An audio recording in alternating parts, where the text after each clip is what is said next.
Très bonjour, très chers frères et sœurs. C'est encore une fois votre frère, le frère Raphaël. Merci de me recevoir chez vous. Nous sommes en train de partager sur écouter Dieu. Alors aujourd'hui, on parle seulement, on va prendre quelques exemples de la Bible de personnes qui ont écouté la voix de Dieu. Par exemple, nous avons parlé hier de Moïse. Moïse avait un endroit où il allait se recueillir et c'est de cet endroit-là qu'il écoutait la voix de Dieu. Alors aujourd'hui, nous voulons prendre l'exemple aussi du prophète Élie. Nous voulons prendre l'exemple du prophète Élie. Mais avant de continuer, je te prie de t'abonner. Vraiment, abonne-toi, invite quelqu'un à s'abonner et partage cette vidéo avec quelqu'un. Surtout les gens qui sont déprimés, les gens qui sont fatigués, les gens qui cherchent un second souffle parce qu'ils sont épuisés, ils sont à la fin ils pensent que vraiment ils sont à la fin de leur latin, ils ne savent plus ce qu'il faut faire. C'était le cas d'Élie ici.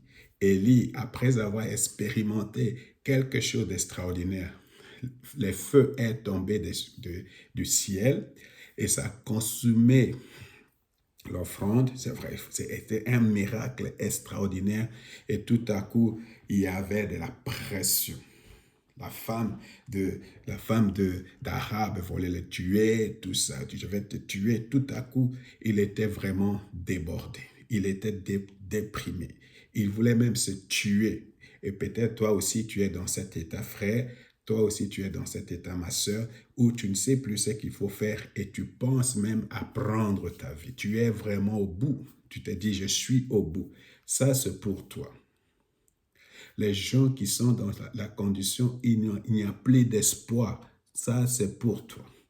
Parce que quand tu vas écouter la voix de Dieu, tu vas recevoir une nouvelle direction et tu vas recevoir une nouvelle force. Tu vas recevoir un nouvel espoir, une nouvelle foi, un nouvel élan. C'était le cas d'Élie et c'est pourquoi il faut écouter vraiment attentivement cette partie parce que ça va t'aider. Alors, la première des choses qu'il faut savoir, quand Dieu parle, Dieu ne crie pas, mais Dieu murmure. Alors, souvent maintenant, là, par exemple, les gens dont je venais de parler, le diable est en train de te murmurer dans les oreilles et te donner des pensées impures, des pensées de suicide, des pensées d'abandon. Alors, ça, c'est le diable qui te murmure. Il murmure et ça te rend malade.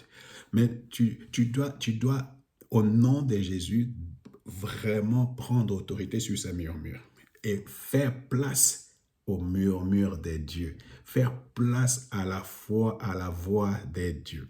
Alors, je veux lire maintenant 1 Roi chapitre 19, versets 11 à 13. 11 à 13. Alors, l'Éternel dit, sors et tiens-toi sur la montagne devant l'Éternel. Et voici que l'Éternel passa.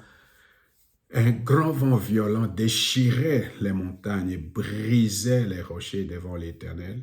L'Éternel n'était pas dans le vent.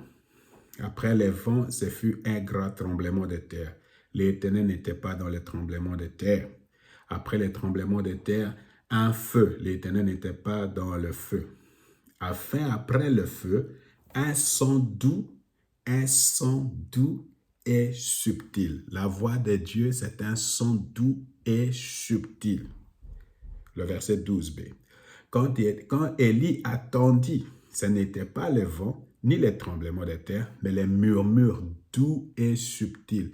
Alors je répète, Dieu parle, le son de Dieu, il est subtil. C'est un murmure. Ce n'est pas de cri. Alors, il ne faut pas attendre que Dieu va crier. Dieu va murmurer. Dieu est un Dieu qui murmure. Il ne crie pas. Alors, tu vas voir que et voici, une voix lui dit, que fais-tu ici, Élie, tout ça. Alors, qu'est-ce qui est arrivé à Élie? Quand il a écouté la voix de Dieu, il a reçu la direction. Non pas seulement la direction, il a reçu de nouvelles forces, un nouvel espoir, un nouvel élan. Frère, c'est ce dont on a besoin. Tu as besoin d'écouter la voix de Dieu et de recevoir un nouvel élan. Alors, tu vas constater que Dieu n'était pas dans les tremblements de terre, Dieu n'était pas dans le feu, Dieu n'était pas dans les trois manifestations. Alors souvent, nous pensons que Dieu est dans les manifestations qui sont énormes, comme par exemple le feu, des choses comme ça. Alors c'est très important de comprendre que Dieu n'était ni dans les puissantes manifestations,